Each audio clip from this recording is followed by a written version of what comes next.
Hi, this is Nell Foster for ehow.com, and today I'm going to tell and show you how to miniature garden. Miniature gardening is all the rage these days. People who are into it are really into it. And it's just a fun thing for all ages.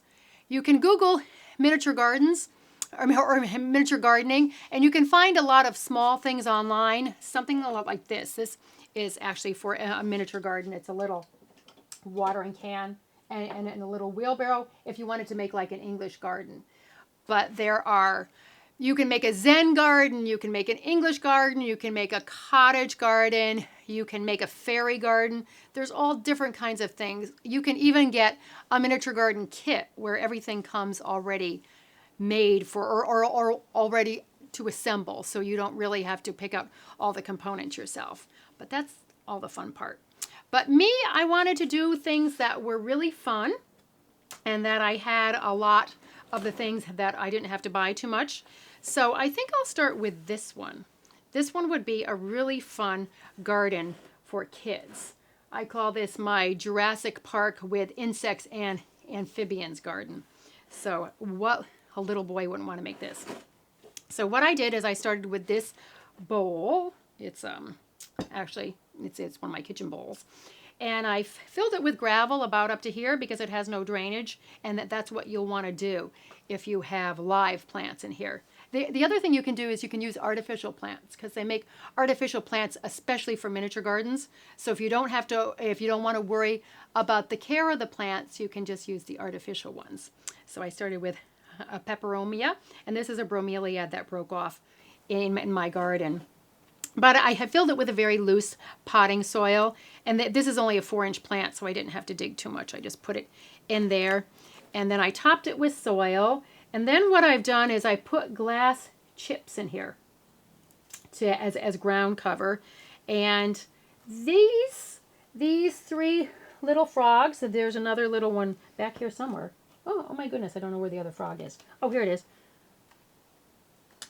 He was trying to jump ship and transport. So there we go.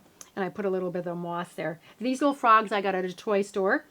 These 3 little frogs here I got at our reuse and recycle store for 25 cents. They were really inexpensive. And then the bookmarks, these are actually little bookmarks. They're bookworms and were 10 cents. So I just slipped those in there. And this is actually an eraser, and the ladybug and dragonfly I had. So I just wanted to make it really fun and whimsical.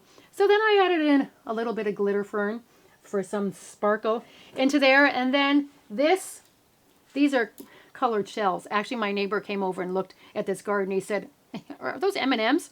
And they're actually little colored shells for the topping there. So and these 2 little frogs are on a moss rock.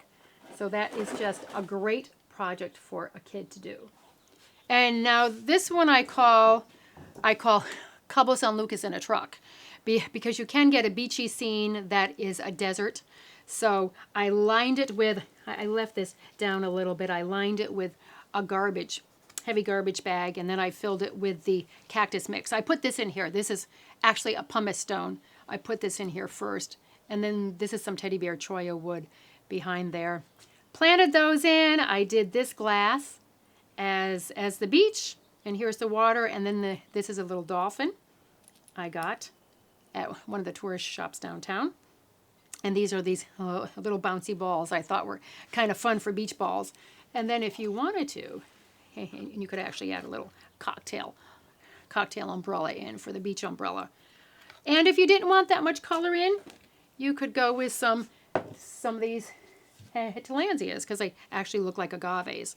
So you could put like those in there if you wanted it just to be more natural and a little bit more on the plain side. And the good thing about this is you have to water it about once every 3 months. Cactus do not like water.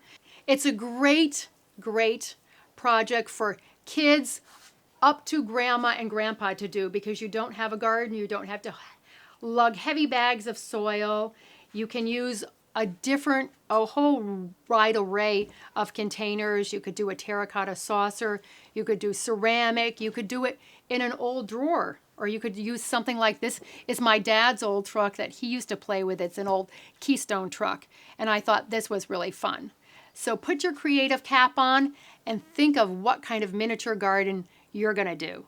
This is Nell Foster for ehow.com, and I have just shown and told you how to miniature garden.